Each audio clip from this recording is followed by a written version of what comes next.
عوام کی موجیں، ایک ساتھ 4 چھٹیاں، 14 سے 17 اگست تک تعطیلات ہوں گی۔ پاکستانیوں کی موجیں، 14 اگست کے ساتھ ساتھ 3 چھٹیاں اور بھی ملیں گی۔ ایک بار پھر ویکینڈ طویل ہوگا۔ کون کون سا ایونٹ آ رہا ہے، نوٹیفیکیشن میں سب سامنے آ گیا، لیکن گھومنے پھرنے کا پلان موسم دیکھ کر ہی بنائیے گا۔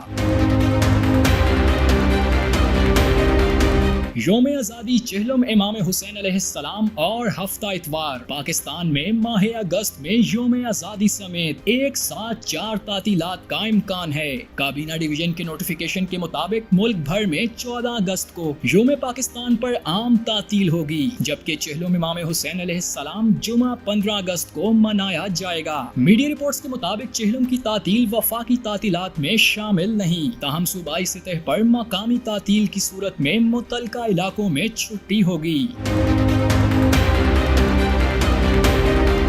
گزشتہ سال بھی راولپنڈی اور کراچی میں چہلم کے موقع پر عام تعطیل کا اعلان کیا گیا تھا۔ اب اگر ایسا ہوتا ہے اور مخصوص علاقوں میں چہلم کی تعطیل دی جاتی ہے تو پھر ایک ساتھ 4 چھٹیاں ہو جائیں گی، یعنی جمعرات 14 اگست، جمعہ 15 اگست، ہفتہ 16 اور اتوار 17 اگست کی تعطیلات یکجا ہو سکتی ہیں۔ حکام کی جانب سے یوم آزادی اور چہلم کے موقع پر امن و امان برقرار رکھنے کے لیے سیکیورٹی کے سخت ترین انتظامات کی ہدایت کی گئی ہے۔